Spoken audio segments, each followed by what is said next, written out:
Kinds of main verb. तो जो kinds of main verb है इसमें हम लोग पढ़ेंगे पहला कौन सा है? Transitive main verb. क्या है? Transitive main verb. ध्यान देंगे। अब ये ट्रांजिटिव मेन वर्ब क्या होता है इसको सीखिए। कह रहा है सबसे पहले आपको ये समझ में आ गया कि मेन वर्ब क्या है। कह रहा the word which expresses action and direct relates to the subject that is called main verb. वह शब्द जो क्या करता है? एक्शन को रिप्रेजेंट करता है, उसका सीधा संबंध किसके साथ होता है? सब्जेक्ट के साथ। तो उस शब्द को आपने बोल दिया मेन वर्ब। ध्यान देंगे। अब कह रहा है ट्रांजिटिव मेन वर्ब किसे कहेंगे? तो कह रहा है ट्रांजिटिव मेन वर्ब वह है जब क्या होता है वाक्य में मेन वर्ब के तुरंत बाद, किसी भी मेन वर्ब के तुरंत बाद वाक्य में क्या आ जाए? ऑब्जेक्ट। क्या आ जाए? ऑब्जेक्ट। तो जो मेन वर्ब है वो मेन वर्ब कौन सा हो जाएगा? ट्रांजिटिव वाला। कौन सा हो जाएगा? ट्रांजिटिव। ठीक है। तो क्या बोलेंगे? कहेंगे इफ, बोलिए, if object comes just after main verb in the sentence that is called transitive main verb। बात समझ में आ गया क्या? यदि वाक्य में मेन वर्ब के तुरंत बाद, किसी भी मेन वर्ब के तुरंत बाद क्या आ जाए? ऑब्जेक्ट आ जाए, तो वो जो ट्रांजिटिव जो मेन वर्ब होगा वो मेन वर्ब क्या कहलाएगा? ट्रांजिटिव। लिखेंगे।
क्या कहेंगे? यदि वाक्य में मेन वर्ब के तुरंत बाद ऑब्जेक्ट आती है तो उसे क्या कहेंगे आप? उसे ट्रांजिटिव मेन वर्ब कहा जाता है। याद रखेंगे। बात समझ में आ गया? कहेंगे if object comes just after main verb in the sentence. यदि वाक्य में क्या होगा? तो मेन वर्ब के तुरंत बाद ऑब्जेक्ट आ जाएगी तो वो मेन वर्ब क्या कहलाएगा? Transitive main verb. ठीक है। जैसे फॉर एग्जांपल आप देख सकते हैं Ram pledge cricket. Ram pledge cricket. यहाँ देखिए जो वाक्य में मेन वर्ब क्या है यहाँ पर? प्लेज। अब ये मेन वर्ब कैसे है? तो ई क्या कर रहा है इसमें? एक्शन को रिप्रेजेंट कर रहा है, उसका सीधा संबंध राम के साथ है तो ई मेन वर्ब हो गया। ई मेन वर्ब के तुरंत बाद वाक्य में क्या आ गया? क्रिकेट, जो कि क्या है? ऑब्जेक्ट। तो इसीलिए ई वाला क्या कहलाएगा? Main verb. यही मेन वर्ब कहलाएगा ट्रांजिटिव मेन वर्ब। क्या कहलाएगा? Transitive main verb. याद रहेगा? इसको लिख लीजिए आप लोग।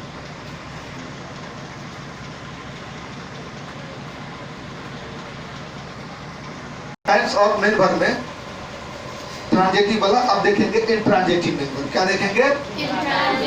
देखिए आपने देखा ट्रांजिटिव में क्या होता है? If object comes just after main verb in the sentence that is called transitive. अब यहाँ पर क्या कह रहा है?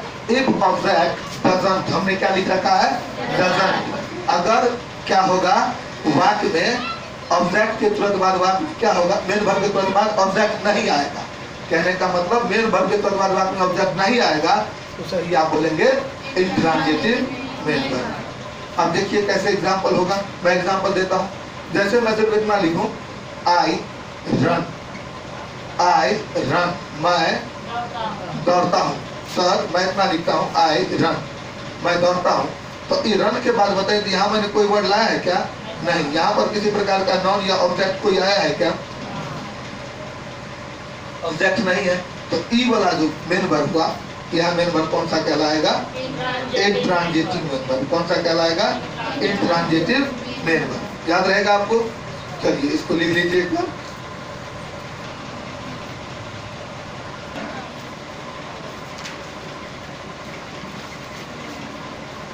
ध्यान देंगे। अभी हम लोग पढ़ेंगे डायनामिक मेन वर्ब। कौन सा मेन वर्ब?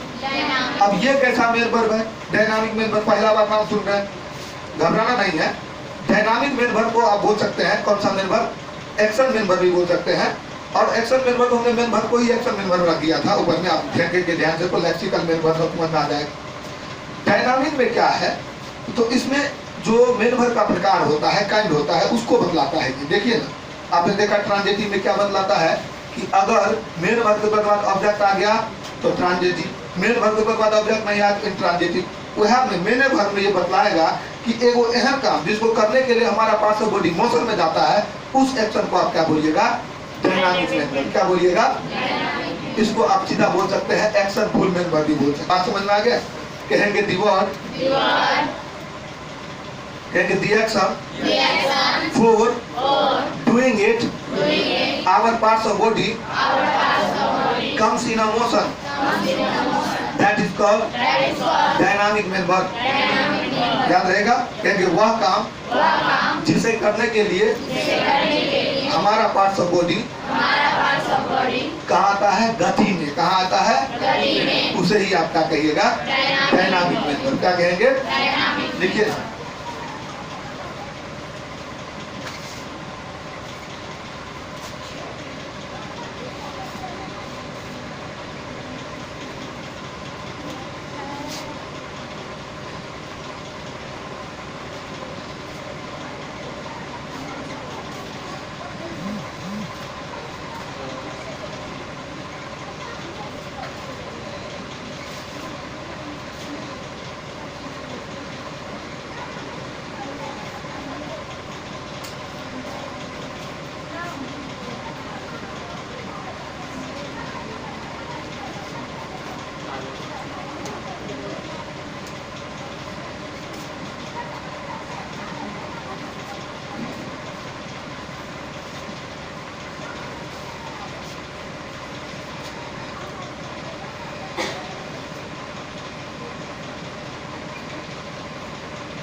कहा जाता है, ध्यान रखेंगे। कह रहा है the action for doing it our parts of body comes in a motion।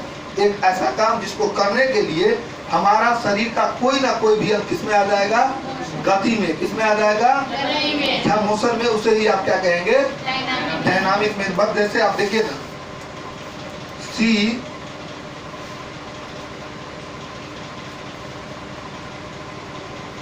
Rights something in her diary। याद रखेंगे? जैसे वह अपने डायरी में क्या करती है? कुछ लिखती है। तो सब जैसे पेन आइए हाथ से पकड़ेगा, ऐसे लिखने के लिए जाएगा तो उसका शरीर काम क्या होगा? गति में आएगा कि नहीं आएगा? तो अब खड़ा है ना कहीं ऐसे करके, वो एक गति है। याद रखिए, अगर आप खड़ा है तो वो भी एक प्रकार का क्या है? आप मोशन में है। जैसे मोशन में छोड़िएगा तो आप बुलने लगेगा, टहलने लगेगा, वहां से हट जाइएगा। बात समझ में आया कि नहीं? तो ये हो गया मोशन। तो राइट्स जैसे ही करेंगे तो आपका पार्ट्स ऑफ बॉडी क्या होगा? आपका पार्ट्स ऑफ बॉडी क्या होगा? इसमें पार्ट्स ऑफ यानी मोशन में आ जाएगा। किस में आ जाएगा? मोशन में आ जाएगा। इस प्रकार के मेन वर्ब आप बोलेंगे डायनामिक, डायनामिक मेन वर्ब।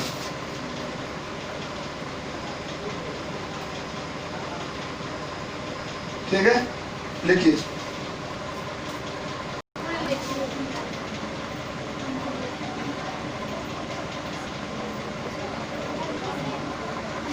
तो ध्यान देंगे आप लोग। ठीक है, समझ में आ गया? अब हम लोग पढ़ेंगे स्टैटिक मेन वर्ब। तो डायनामिक में क्या देखा कि आपका पार्ट्स ऑफ बॉडी करने के लिए, किसी भी एक्शन को कंप्लीट करने के लिए किसमें आएगा? मोशन में, जबकि अगर आपका बॉडी मोशन में नहीं आएगा किसी भी एक्शन को करने के लिए, तो ऐसे ही स्थिति में आप उसको क्या कह दीजिएगा, स्टैटिक मेंबर। यहाँ देखिए कह रहे the action for doing it our parts of body doesn't come in motion that is called static member. हम उसे क्या कहेंगे, स्टैटिक मेंबर। देखिए वह काम जिसको करने के लिए हमारे शरीर का कोई भी अंग क्या होगा, गति में नहीं आता हो, गति में नहीं आता हो, उसे ही आप क्या कहेंगे, स्टैटिक मेंबर। बात समझ में आ गया। जैसे अगर मैं ऐसे बोलूं आई ड्रिंक्स वाटर, तो बताइए इसमें जो ड्रिंक है क्या ये स्टैटिक मेंबर होगा कि डायनामिक, बताइए तो। आई ड्रिंक्स वाटर, इसमें क्या, सॉरी आई ड्रिंक वाटर, इसमें क्या होगा, ड्रिंक क्या है, आई ड्रिंक वाटर, इसमें ड्रिंक क्या है, मेंबर। मेंबर में कौन सा मेंबर, डायनामिक, क्योंकि जैसे आप पानी पीजिएगा तो आपका बॉडी क्या होगा, मोशन में आएगा। बात समझ में आ रहा है। लेकिन अगर मैं ऐसे बोल दूं कि आई थिंक सो, मैं इसीलिए सोचता हूं, ठीक है, मैं इसीलिए सोचता हूं, या आई थिंक सो, मैं ऐसा सोचता हूं। In this sentence you can find here a think member which is known as static member. अब आप कहेंगे how can you say that sir, this is a static member? Then I will tell you कि ये किस प्रकार से static member है, क्योंकि ये जो think है, सोचने में आपको टाइम लगता है। लेकिन आप यहाँ पढ़ रहे हैं, आप कुछ विचारों लिए होंगे कि घर जाएंगे तो ये कर लेंगे। बात समझ में आएगी नहीं, आप पता चला किसी को नहीं, आपका पूरा बॉडी सब माथा होता सब यहाँ काम कर रहे हैं, लेकिन सोचने की जो प्रोसेस है अंदर है वो इतना शीघ्रता से हो जाता है जिसकी एक्शन हैपन तो होती है बट पता ही नहीं चलती है। बात समझ में आया कि नहीं। इसी वजह से हम उसको किसमें रखते हैं, स्टैटिक मेंबर। अब क्लियर हो गया। अभी आज आपने पढ़ा transitive member, intransitive member, dynamic member, static member. याद रखेंगे ट्रांजिटिव मेंबर वो है जब क्या होगा, बाद में मेन वर्ब के तुरंत बाद ऑब्जेक्ट आएगा, और इंट्रांजिटिव मेंबर वो है जिसके तुरंत बाद में ऑब्जेक्ट नहीं आएगा, जिस मेन वर्ब के तुरंत बाद में ऑब्जेक्ट नहीं आएगा। और स्टैटिक वाला में क्या होगा, तो इसको करने के लिए आपका पार्ट ऑफ बॉडी गति में आएगा, नहीं आएगा स्टैटिक में, जबकि डायनामिक वाला में क्या होगा, आपका पार्ट ऑफ बॉडी गति में आएगा। ठीक है, इसको लीजिए।